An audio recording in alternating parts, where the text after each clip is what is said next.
T'écouter, oh Père, parle-moi. Avec les Thomas, Mais l'homme vivra de toute parole qui sort de la bouche de l'Éternel. Pour les enfants de Dieu, vous n'avez pas à rechercher les choses comme le monde recherche.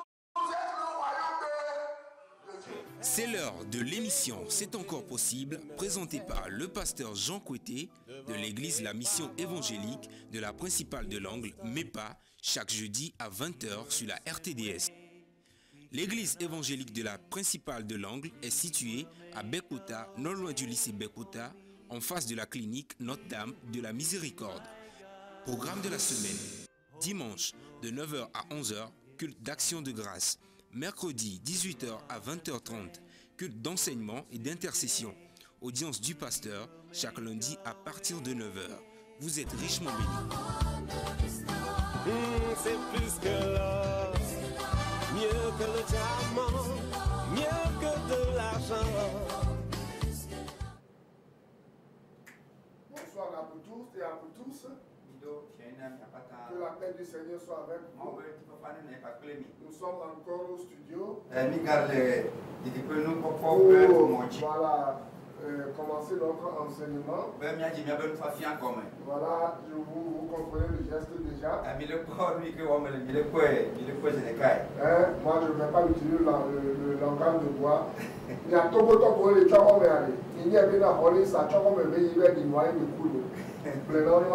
Vous qui allez dans les funérailles, il faut savoir que c'est là que Ronis a eu cette maladie et il est mort. Donc faites attention, les barrières, les mesures barrières. Il y a un et il nous doit. Vous avez compris? Voilà, ce soir je suis venu pour un enseignement spécial. Et vous savez que nous venons à la télé, ou moi je viens à la télé pour que vous connaissiez la vérité et que la vérité vous libère.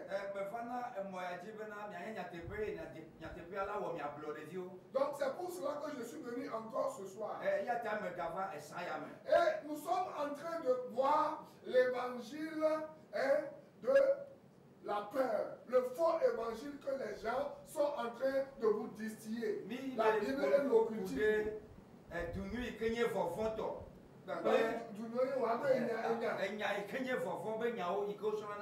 Vous comprenez? Donc ce soir, nous allons voir un aspect de l'occultisme. Savoir l'évangile de la peur que les faux prophètes, faux prophétesses, faux apôtres utilisent pour vous faire du mal. Donc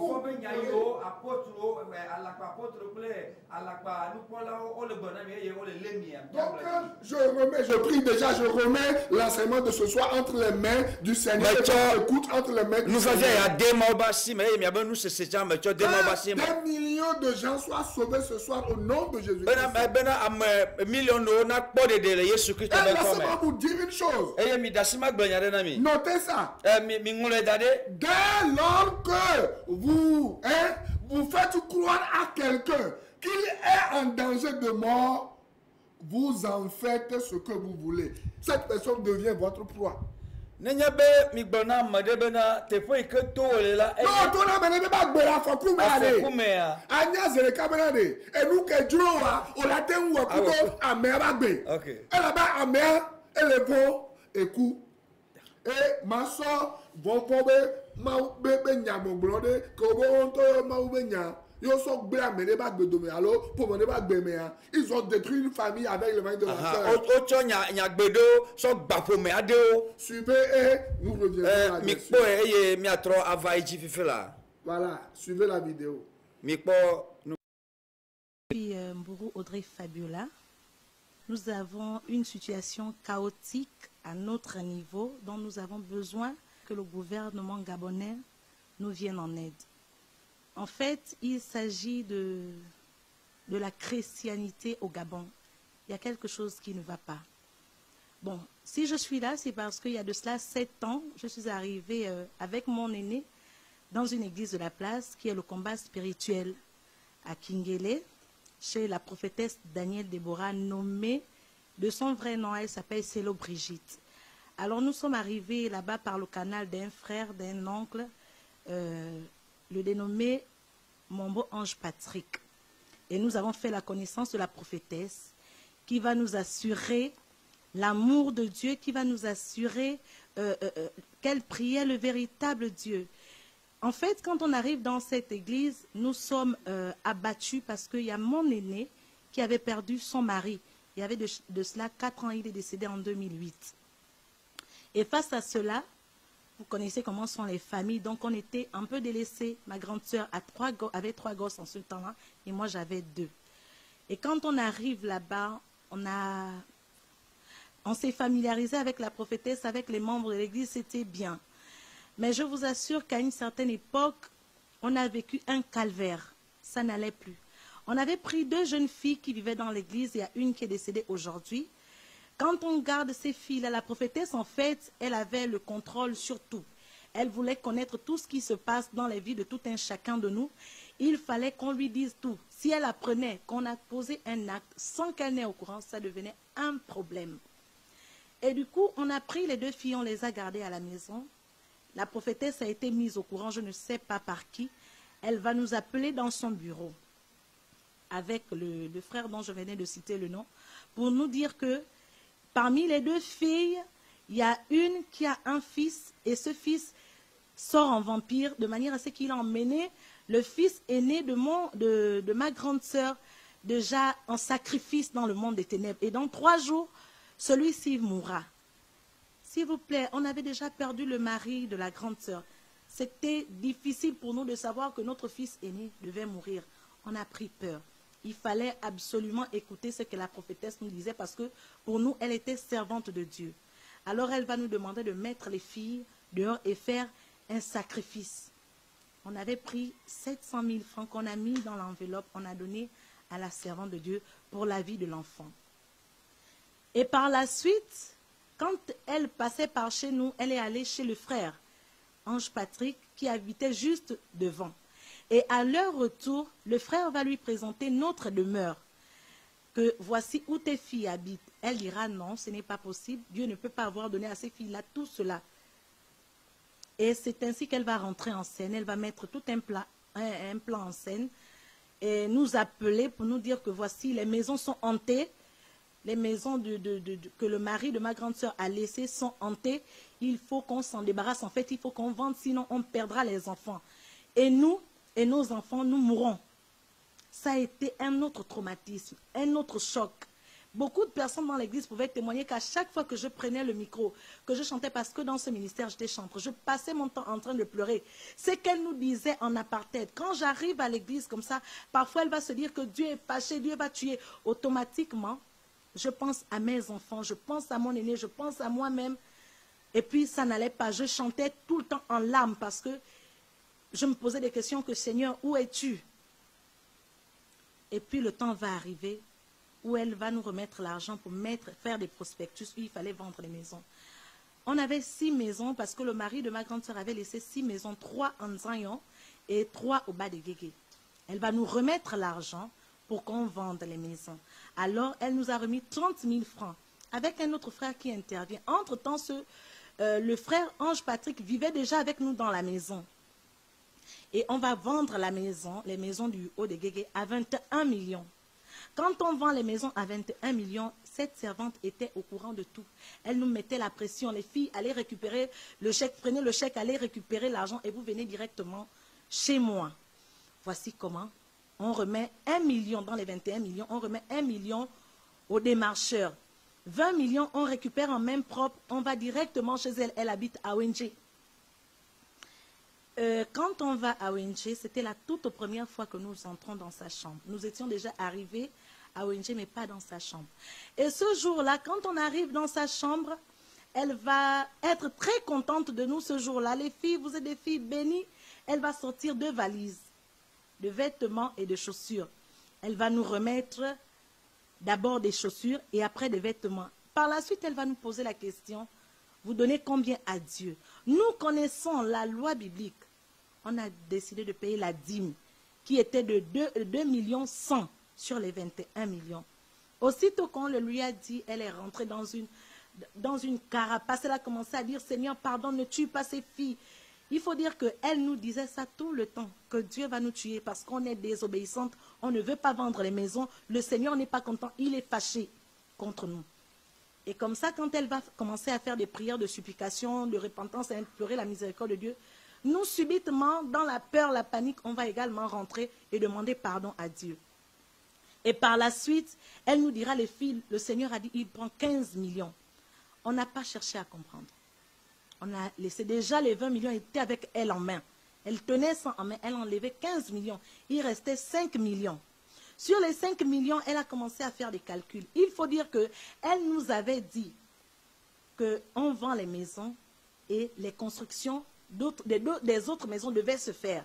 Mais ce jour-là, on a été surprise que Dieu dit qu'il prend 15 millions. Et sur les 5 millions restants, elle dira, vous savez, quand c'est la première vente, il faut que les hommes de Dieu également mangent.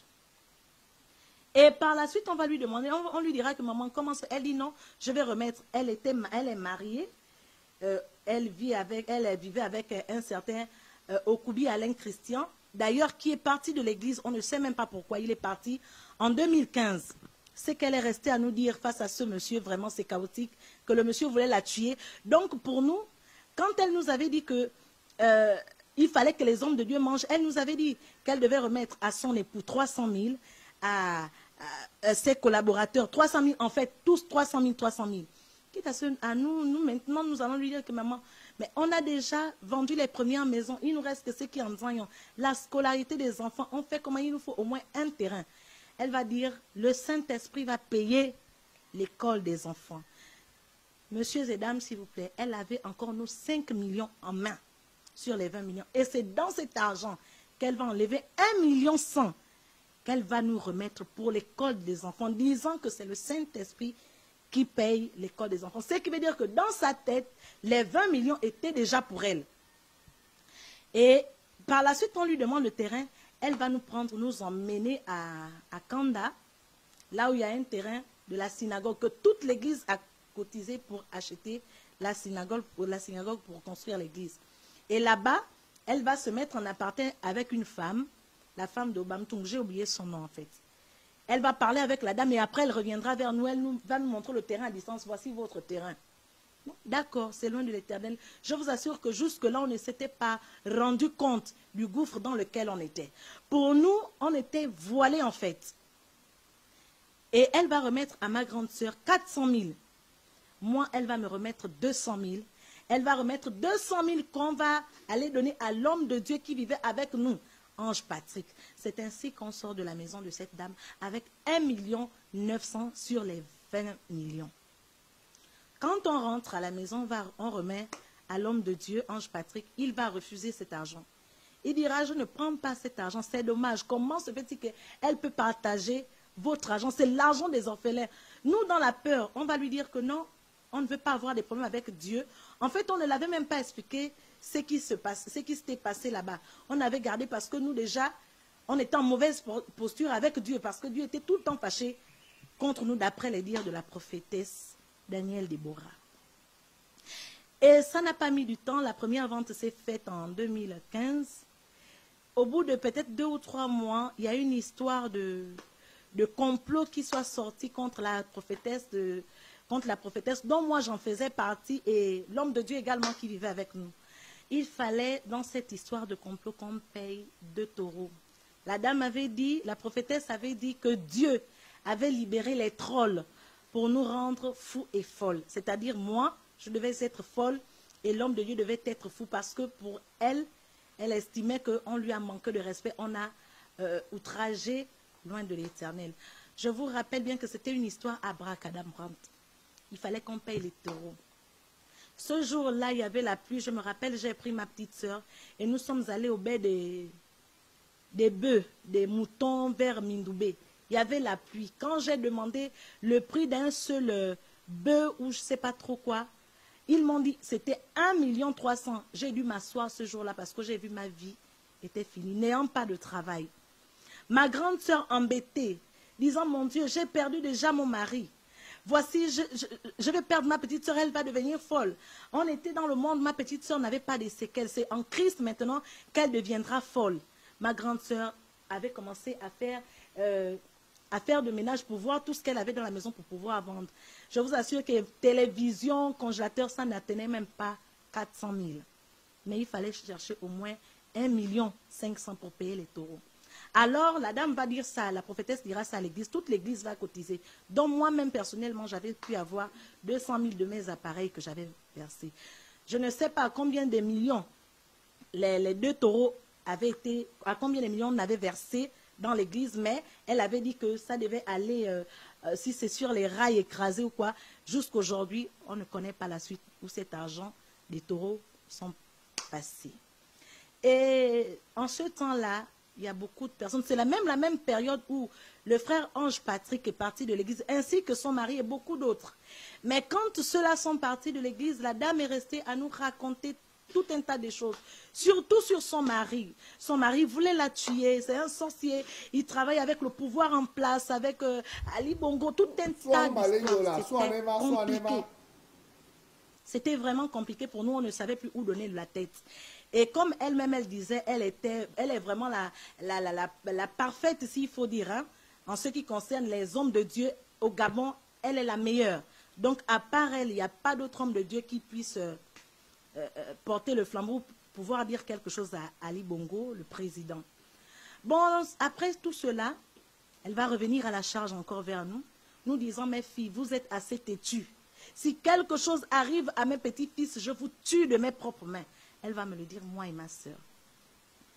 Depuis que je vous ai dit que le Saint-Esprit a dit, vous deviez vous débarrasser de ces maisons. Vous ne comprenez pas, mes enfants, si les enfants ont un problème, de toutes les façons, vous allez me voir. Ma grande sœur et moi, on rentre encore dans la bulle avec les enfants. Je vous assure que même nos enfants avaient du mal à manger. Ce qui veut dire que quand un enfant tombait malade, c'était la panique dans la maison. On pleurait, on implorait la miséricorde de Dieu. Seigneur, ne tue pas, on a compris. On va se débarrasser de ces maisons. On ne veut pas. Je vous assure qu'on était loin d'imaginer que cette femme-là nous racontait de n'importe quoi comme on peut le voir aujourd'hui. Et c'est ainsi qu'on a vendu les villas de Nzanyon. Là-dedans, il y avait 2 villas. Une qui avait 6 chambres, une 2 chambres et un autre, un studio. Ce studio-là même, c'est mon beau-frère qui me l'avait donné. Il l'avait construit pour moi, le mari de ma grande sœur. Alors, on va demander à tous les locataires de libérer déjà les maisons parce que c'est hanté, sinon ils mourront. Et ma grande sœur va faire la rencontre d'un jeune homme qui s'appelle Mba Jean-Marc. Elle va lui faire part de la situation et lui, il va trouver le client parce qu'il voulait de ma grande sœur. Et quand il trouve le client, dans la précipitation, vraiment, si vous voyez ces maisons, ce n'était pas à ce prix-là qu'on pouvait vendre ça. Mais tellement on était acculé, tellement on était oppressé par la servante de Dieu qu'on a vendu ça à un prix dérisoire. La vente était de 55 millions, mais le premier versement était de 45 millions. Alors, on va encore faire part à la servante de Dieu. Voici, maman, les maisons sont vendues. Elle nous dira, Dieu a dit, il prend 10 millions. Ma grande sœur et moi, on va se regarder, on voulait donner 4 500 000. Comme la Bible nous le recommande. Mais elle va nous imposer 10 millions. Alors, cette fois-ci, on n'ira plus avec l'argent, on va aller avec les 10 millions, on va lui donner dans son bureau. Vous savez, quand on va dans le bureau pour lui donner une forte somme, elle fait sortir les gens de son bureau. Ça s'est passé à 2 reprises. La première fois, c'était les 15 millions. Il n'y avait que 3 personnes. La 4e personne, c'est Dieu. Dans son bureau également, il n'y avait que 3 personnes. La 4e personne, c'est Dieu. Et quand on va lui remettre ça, au même instant, elle nous dira qu'elle a besoin d'un prêt de 4 millions. On prend les 4 millions, on lui donne. Quelques jours après, elle va nous dire que mes filles, voilà, je suis fauchée, j'ai besoin que vous me trouviez quelque chose. On va lui donner 1 million. Elle viendra sur l'estrade, elle dira, voici ma fille en Afrique du Sud, là-bas est bloquée, y a pas, je n'ai rien pour l'envoyer, l'argent pour qu'elle vienne, j'ai besoin que vous m'aidiez. Elle va nous prendre un aparté d'après le culte. On ne va pas refuser de l'aider, on prendra 500 000, on va lui donner. Et par la suite, elle va nous dire que mes filles, je vous propose d'aller finir 2 studios, parce qu'elle construit en Vorombam. 2 studios en Vorombam, vous allez finir, un pour la grande, un pour la petite. Et j'ai pensé, j'ai dit non. On ne connaît pas comment elle est humaine. Demain, elle peut changer. J'ai dit à ma grande soeur, il est mieux qu'on trouve un terrain. Dans ce même procès, on s'était même fait arnaquer. Hein? Un garçon nous avait pris au moins 3 millions et quelques pour le terrain. Vous savez, quand on a l'argent va vite. Et elle avait vu ça. Donc, elle voulait qu'on aille terminer ses maisons. Mais on n'a pas cédé à cela. Voici comment on a pris un terrain, on a entamé les constructions. Comme elle savait que l'argent était encore avec nous, elle nous avait dit que Dieu a dit qu'elle doit terminer nos maisons. Mais une fois elle a su que l'argent était terminé, elle va le dire en plein culte. Que je vais élever l'équivoque. Dieu me demande d'élever l'équivoque. Elle parle avec le nom de Dieu. Dieu a dit, devant toute l'assemblée, c'était un dimanche, Dieu a dit que les maisons de vos sœurs qu'elles sont en train de construire en Zong sont hantées. Ce sont des tombes. Dieu voulait que je termine les maisons, mais il m'a dit que si je termine les maisons de vos sœurs là, elles mourront. Vous voyez que ça va faire 3 fois. La même histoire revient. Les maisons sont hantées, on va mourir. Et là, ça va emmener un déclic dans nos têtes, en fait. Mais à chaque fois, on a commencé à parler à Dieu que c'est quoi cette histoire-là? Tout ce qu'on a est hanté, finalement, c'est quoi, Seigneur? Qu'est-ce qui se passe? Parce qu'elle devait terminer les maisons et elle n'a pu terminer parce que Dieu a dit c'est hanté. Alors, il va arriver une année où, en 2019, notre premier fils va tomber malade. Celui dont elle avait dit que l'enfant devait mourir après 3 jours. Il tombe malade. Notre fils a fait 1 mois et 2 semaines à l'hôpital. Entre-temps, le fiancé de ma grande soeur, c'est-à-dire celui qui avait emmené le client pour l'achat des maisons de Nzayon, avait aimé ma soeur. Donc, il est allé vers la prophétesse demander si c'était la volonté de Dieu. Elle va lui dire, il est la volonté parfaite de Dieu. Moi également, mon fiancé, il est la volonté parfaite de Dieu.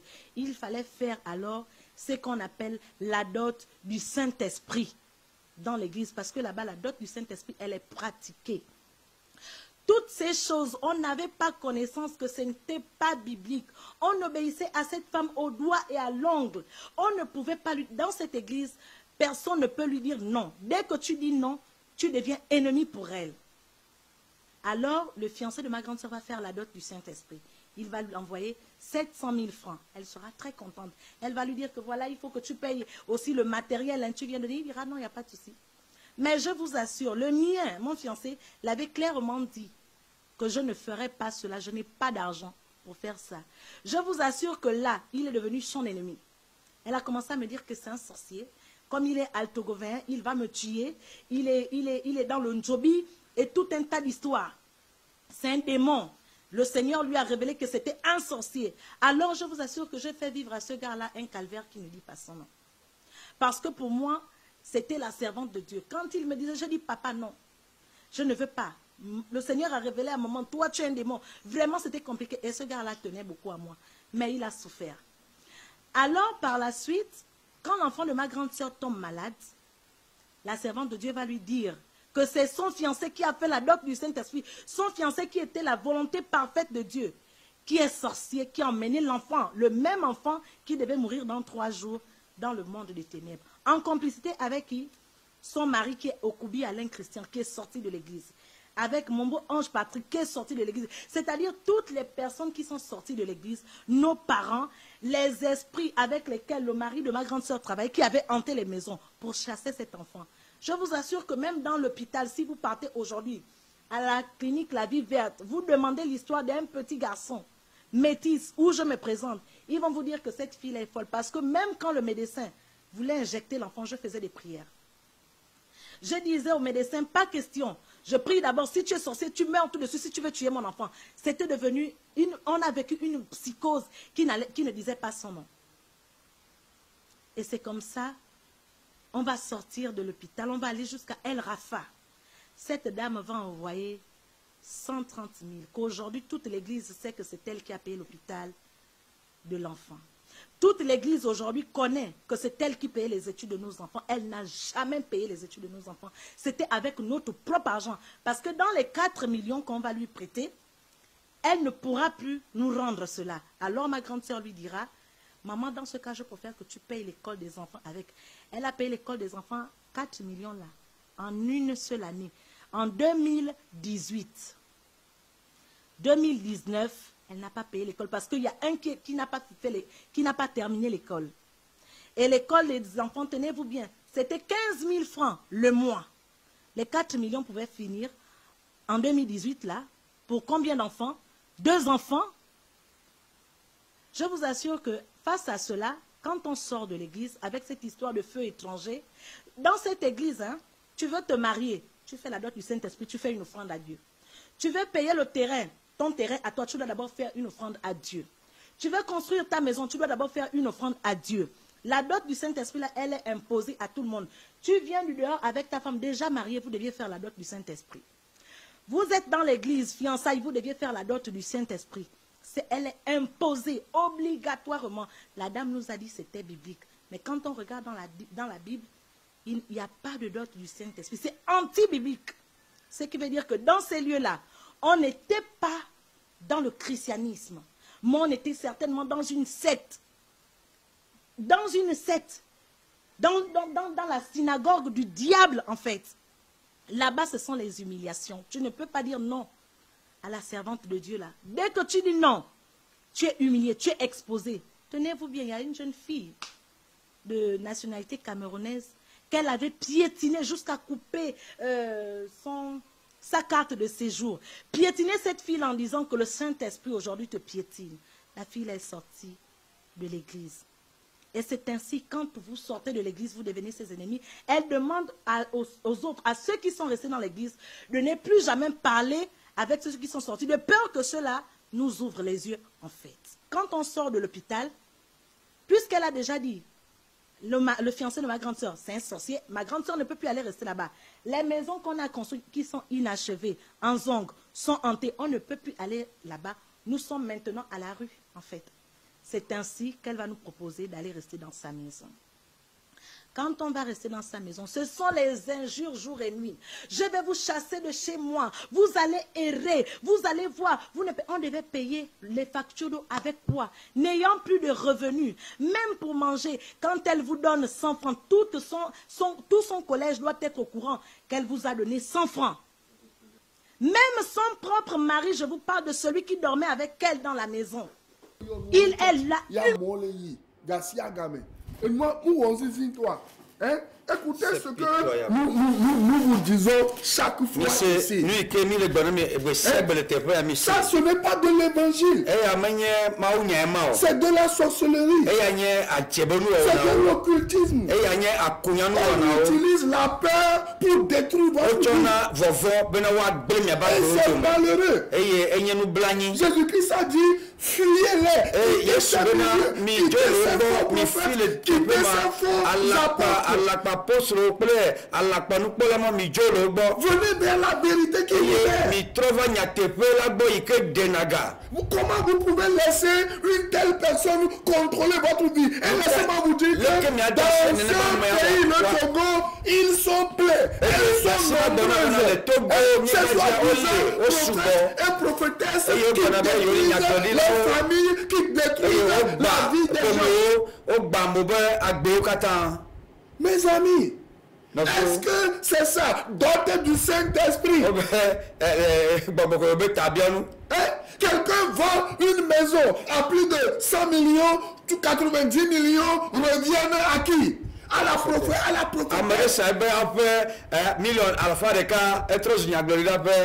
Parce qu'elle utilise quoi? Les moyens de la peur pour pousser les gens.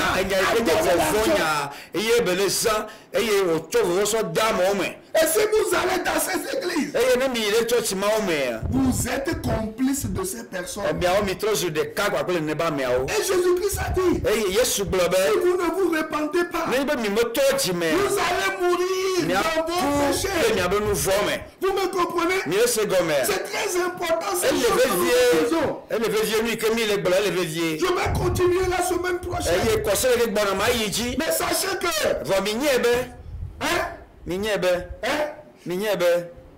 dès lors que vous faites croire à quelqu'un qu'il est en danger de mort, vous en faites ce que vous voulez.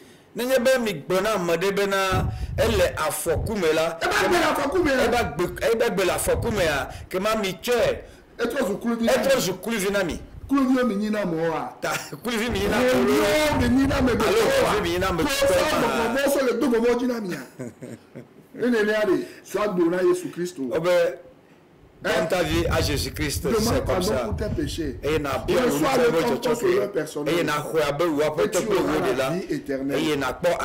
Tu peux nous suivre chaque lundi à partir de 6h sur Radio La Grâce 89.1. 89.1 FM. Et le mardi, c'est de 14h à 16h.